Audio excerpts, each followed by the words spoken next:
Alors, c'est une histoire qui est extrêmement passionnante, elle est une grande énigme, parce que, en principe, en paléanthropologie, les espèces sont retrouvées à partir d'os, de dents, et au cours de fouilles, ou par des découvertes fortuites.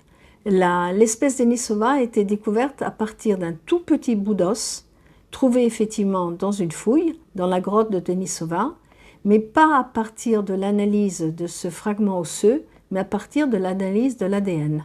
Alors la grotte de Denisova était connue par les chercheurs, surtout ceux qui travaillaient sur l'Europe centrale et sur l'Asie, parce que c'est une grotte qui se trouve dans l'Altaï et qui est entourée par d'autres grottes où nous connaissions des Néandertaliens.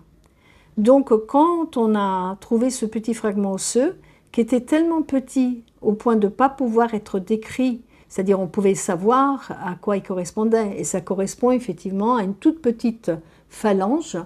C'est la phalange, la dernière, un petit bout de la phalange du 5e doigt d'un adolescent, donc c'est la partie qui n'est pas encore fusionnée, donc ça représente moins d'un centimètre carré, et c'était difficile à partir de cette morphologie de pouvoir dire si elle appartenait à un Homo sapiens, c'est-à-dire à une autre espèce, à un Néandertalien, comme il y avait autour de la grotte de Denisova, et on assumait que c'était donc un Néandertalien. C'est la première fois qu'une espèce est reconnue, pas à partir d'éléments osseux ou dentaires, mais à partir de l'ADN. Donc c'est vraiment pour les paléanthropologues que nous sommes, c'était vraiment une très très grande surprise, et ça a donc généré, comme on l'explique très très bien dans le livre, beaucoup de scepticisme. On s'est demandé si après tout, vu que les Néandertaliens sont une population qui paraît très très homogène en Europe, mais qui ne l'est pas au Proche-Orient, s'il ne s'agissait pas d'une hétérogénéité à l'intérieur des Néandertaliens qui était représentée par le groupe des Néandertaliens de l'Asie.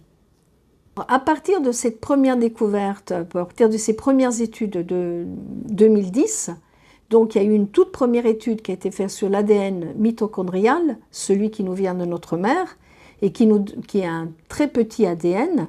Après, on a fait une deuxième étude pour confirmer le fait qu'il y avait vraiment une nouvelle espèce, une nouvelle population Denisova. Ça a été fait 6 mois après sur l'ADN nucléaire.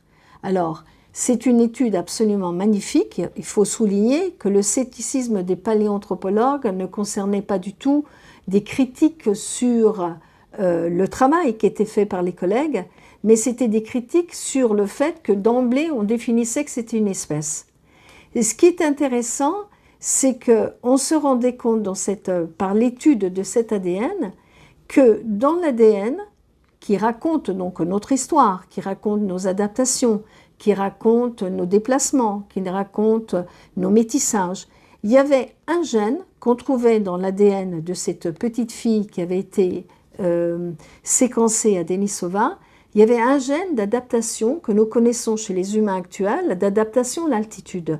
Et on s'était interrogé, parce que bien que la grotte de Denisova soit dans l'Altaï, ce n'est pas à un niveau où il y a des montagnes de 2-3 000 mètres, c'est au niveau de 700 mètres environ. Donc on s'était demandé pourquoi cette population avait ce gène d'adaptation à l'altitude. Et donc les collègues du Max Planck ont eu l'opportunité de travailler sur une mandibule qui avait été trouvée dans le Tibet, il y a déjà fort longtemps, mais qui n'avait pas été retenue comme étant très importante, qui ont décidé à ce moment-là, avec les collègues chinois, de l'étudier, et on s'est rendu compte que c'est un autre fossile dans une autre grotte qui cette fois-ci ne se situe pas dans l'Altaï mais dans le Tibet, la grotte de Bachaya. Le fossile qui se trouve donc, Bachaya se trouve à côté d'une ville qui s'appelle Ziaé, on appelle ça le fossile de Ziaé, et donc c'est le deuxième dénisovien qui a été identifié. Et ce qui est très intéressant, c'est que après avoir étudié cette petite phalange à Denisova, on a systématiquement essayé d'identifier d'autres Denisoviens dans la grotte de Denisova. Et on avait donc analysé tous les petits fragments possibles et inimaginables osseux qui étaient indéterminés parce qu'on n'arrivait pas vraiment à dire si c'était néandertalien, si c'était sapiens, qu'est-ce que c'était vraiment. Et on avait déjà augmenté un peu le nombre de Denisoviens qu'on connaissait à Denisova. On avait identifié 2 molaires, on avait identifié un petit fragment d'un autre Denisovien.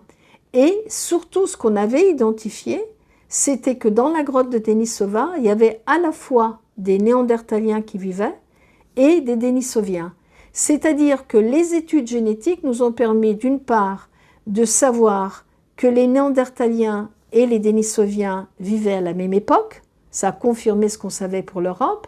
Et ça a permis aussi, par la génétique, de se dire, mais il doit y avoir des endroits où il y a d'autres Denisoviens, et on les a trouvés dans le Tibet. Et ensuite, à partir de là, il y a eu énormément d'études faites également sur les fossiles actuels, donc sur nous, sapiens, pour essayer de retrouver dans le génome de sapiens des gènes dénisoviens. Et cette étude est extrêmement intéressante des gènes dénisoviens dans les sapiens, parce que ça a permis de connaître l'ère de répartition des Denisoviens. Et on s'est rendu compte que, alors que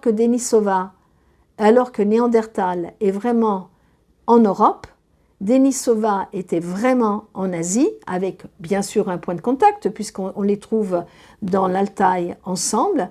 Mais quand on regarde les gènes qui sont aujourd'hui dans les populations actuelles, eh bien, qu'est-ce qui se passe? On se rend compte que si toutes les populations de l'Eurasie, comprises comme Europe et Asie, ont des gènes des Néandertaliens, il n'y a que les Asiatiques qui ont des gènes dénisoviens.